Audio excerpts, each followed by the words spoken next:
Introducing our next Hall of Fame inductee is Beth Bowman I knew I was going to screw this up.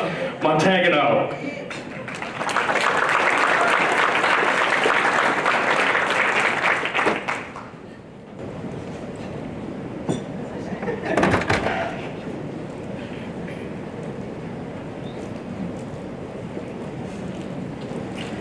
Yeah, well, I get that a lot, so that's okay. But it's Italian, so it really is exactly how it looks. So, but anyway, it's my pleasure to introduce Kathy Frick. I've known Kathy for almost 30 years, and I met her here at Bloom on the field hockey field. And Kathy's hockey story here, I think, is really unbelievable. She left a running scholarship at another university, and coach recruited her to come here because she really is a phenomenal, probably the most amazing natural athlete that I have ever met. So here she comes, but unfortunately, she actually hadn't really had any hockey coaching before she got here. So her first year here, she was warming the bench, and whenever she actually did go on the field, the seniors that were on the pitch at the time would noticeably groan when Kathy was coming on the field. And what I think is so incredibly amazing and so Kathy is that by the next year, she was an All-American. So, I mean, her drive and her ability just to work so hard and that nothing stops her is absolutely Kathy. And I feel like that story is really kind of sums up Kathy. She was also an All-American in lacrosse. And then when she left Bloom, she continued her commitment to sports and was a coach. And she coached at numerous places, including here, where she was super successful, as you heard Michelle say. But one of the other places she coached was Goucher. And she needed an assistant field hockey coach, and I ended up doing that for her. And another really quick story that I think just really sums Kathy up in a nutshell, this is Kathy, is while we were both at Goucher together, we decided that we would plan a vacation. So Kathy, being Kathy, was like, how hard can we make this vacation, and how difficult and challenging can it possibly be? So we decided to go mountaineering, and we had a very, very small amount of experience, as Steve Goodwin, I think, would know.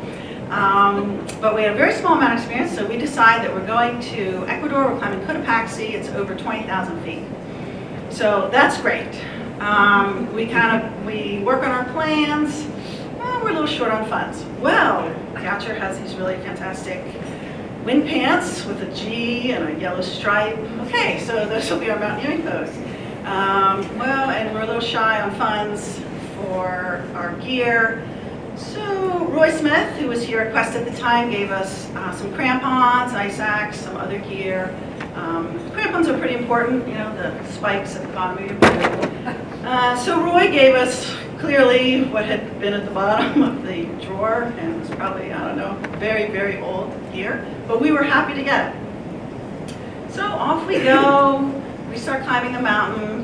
This is week progress, Up we go, and all of a sudden we notice, as we're climbing, kind of at a clutch moment, we notice there's a lightning storm off in the distance. Lightning is clearly hitting the mountain, but we think it's far enough away. So we're like, okay, we'll just keep going. This is all fine. Everybody behind us turns around, but we're like, no, this is all good. Our headlamps had frozen, and so the lightning was actually lighting up the mountain for us. So it was a boom. This was helpful for us. So we continue on, and the crampons kind of start falling off of our boots because they were incredibly old. And they go skittering down the mountain, and I lost 2, and Kathy lost 1. And then I was starting to panic a little. Kathy's like, no, everything's fine. And I was like, okay, I guess everything's fine. And so we just keep going, and again the lightning lights up the mountain. Oh, we can see where we're going, so it's all good. Okay. And sure enough, we summit, and we take one picture, the camera freezes. So we decide we should probably get down really quickly, and it turns into a whiteout. We get off the trail a little, we're on some thin ice, but we get back on trail, and everything's fine, and we get back, And everybody else at the hut, had much nicer gear and guides and really pretty fancy food. And we get back to the mountain, I think everybody in the climbing hut was just shocked. But then what we heard in Spanish, even though we needed to have it translated, was women of power. And I think that really sums up Kathy. It was a challenge, it was really hard. We didn't necessarily have all the gear, we had what we needed and we made it work. And it was a little over our head, and we just, Kathy doesn't know the meaning of the word quit, and so we didn't. Because I was ready to throw it in after I lost my second grandpa. So this is Kathy Frick, and she is amazing.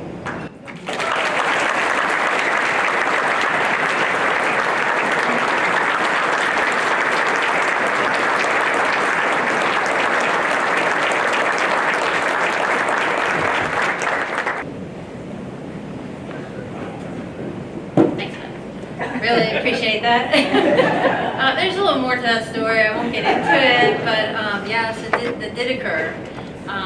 But it is hard to follow all those recipients ahead of me because they had such great things to say, and a lot of them were very similar to what I think I'm going to say. But I'm going to stick to my plan, which doesn't normally occur. But tonight, I think I'm going to try to stick to the plan. I have to thank everybody who was involved in nominating me and selecting me for this honor, and certainly thank the other recipients and congratulate them for their honor tonight. It is a privilege to be included with them. I do have to admit that I was a little reluctant when I first got the call because I feel very strongly that I didn't get to this point. Nothing I accomplished was on my own. So it's hard for me to take this honor and not have, as Chuck said, the rest of my teammates here. Because when I arrived at Bloomsburg, I had never seen a lacrosse game, let alone played one. And if it weren't for Coach O'Keefe and my teammates bringing me along and teaching me the game, and I think more importantly, allowing me to play with them, because if you can imagine, the team at that time, those players were playing up here, and I was down here. I was just learning the game. But they were relentless with bringing me along, and it didn't matter how many times I dropped or bobbled a pass. If I were open, they were going to pass me the ball. I mean, I remember being like, don't do it. And they'd get me the ball. And I have to acknowledge the goalie at that time, who was Ruth Doyle. And we would come up to the field for goalie practice. And that was really intended for her position-specific skills to sharpen those. But I would come with the ball bag, and she was all gung-ho about it, and I would just hurl the ball at her, because shooting was a loose interpretation, because I had no idea where my shot was going. So, more times than not, I was just pelting her top to bottom, and, there were times it was right at her head, and her head would snap back, and, we'd have to dislodge it from her grill. But, she'd just, throw a long clear and give herself a little time to, bring herself together, and, there's never a harsh word from her. She never just said, how about you shoot on the wall today? She just always included me, and the rest of my teammates were like that as well. So if it weren't for Coach O'Keefe and them, I would never have gone anywhere with lacrosse. Field hockey was a little different because I had experience in high school, and I was nowhere near the level of, duly noted, nowhere near the level of Bloomsburg field hockey.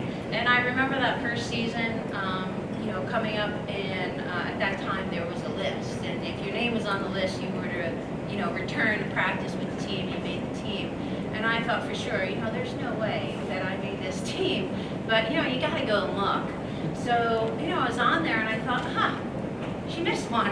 I'm just going to keep showing up till she figures it out. And I have to say, I'm really happy that I did that, because being a part of the Bloomsburg field hockey program and playing for Coach Hutchinson was one of the greatest moments of my life. The whole thing, it was an honor. It's hard to put into words. I guess the only thing I can say is like when they issued that Bloomsburg gear, it was like there was a Superman suit there. Like I always thought we should have a cape on the back or like wings on our socks, 'cause I felt like I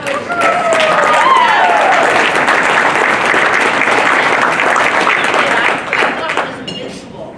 And I think part of that was because we worked a little harder than most, but there was more to it than that. There was more to it than that, because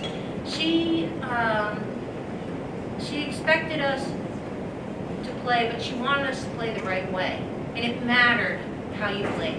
We weren't going to cheat or deceive or try to manipulate the rules. You know, we were going to outrun you, outpass you, outthink you. Every sense of the game, we were going to outplay you. That was our game plan. That's the way she rolled. And it kind of resonated with me because that's the way I was raised.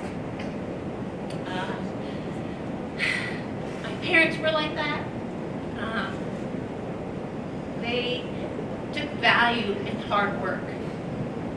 Getting there, getting to your goal was as important as attaining your goal. How you got there was important. That's the way they raised me and my brothers and my sister. And that's what they wanted for us. It didn't much matter what we chose to do, but that we gave it our all. So when I came here, and I'm playing for Jan, and we beat a team 5-1, and she's still not happy because we didn't play well. Like, I got it. I was like, she's one of those. I get it. But she had a way of making us feel like we were playing for something bigger than the scoreboard. It was bigger than the scoreboard. It wasn't necessarily our opponent we were trying to beat. We were trying to be our best. Always. I guess at the risk of being lengthy, I'm going to just tell a little story about, because I transferred in, I think that's somewhat been explained. So I played 2 years, and then I should have graduated. I had enough credits, and I still had a little eligibility left. I had one more season. And I was wrestling with that decision kind of, but in my 2 years of play, we had gotten to the national championship game, but we hadn't won. And I really wanted to win a national championship. I really wanted it. So I decided to come back that semester and play another semester, go to school. And I thought at some point, I was like, you must be some kind of stupid to be doing this. Like, you should be getting a job and trying to make money. I mean, that's what I thought then. And I look back now and I thought, you were brilliant. What a brilliant move. It's what I wouldn't give today to come back and play a semester. What I wouldn't do today. But so I came back and we played that season and we made it to the championship game, but we didn't win. And I was crushed. I was pretty disappointed. And a friend of mine who had been there, and he knew what it meant to me, he came right down and he said to me, would you rather been on the other team and won? And I thought, oh, duh. No, I didn't want to win, I wanted us to win. And I don't know if I would have realized that had we won. Maybe I'm just looking for the silver lining, but I really wanted us to win. I didn't want it as much as I wanted to give it. And I know my teammates felt the same way, but it didn't work out. And I think it was a good lesson for me to learn. And as luck would have it, I did return to Bloomsburg, and we did win national championships. And I think those kids brought me back to that. They brought me back to that sense of unity and a single goal and sacrificing your individual accomplishments to achieve that. That was important to me. And coaching Baylor and being part of that team, they were the same way. Those kids, they trusted so much in each other that they played fearlessly. It was amazing to be a part of. I am so lucky to not have missed that opportunity. And not just once did I see it, I was involved in it multiple times. And I am forever thankful for that. And I've said this before, that Bloomsburg has always been my favorite place. And it will always remain there because it's such a special place, and the times that I had, the people that I've shared it with. And just in closing, I have to thank Beth and Anita for being there from the very start. They say, you know, when you're in trouble, you can always call a good friend and they'll be there. But your best friend is always standing next to you. They've always been standing next to me. Whenever I get into trouble, they're always right there. So I have to thank them for that. And I, again, thank the committee for this nomination.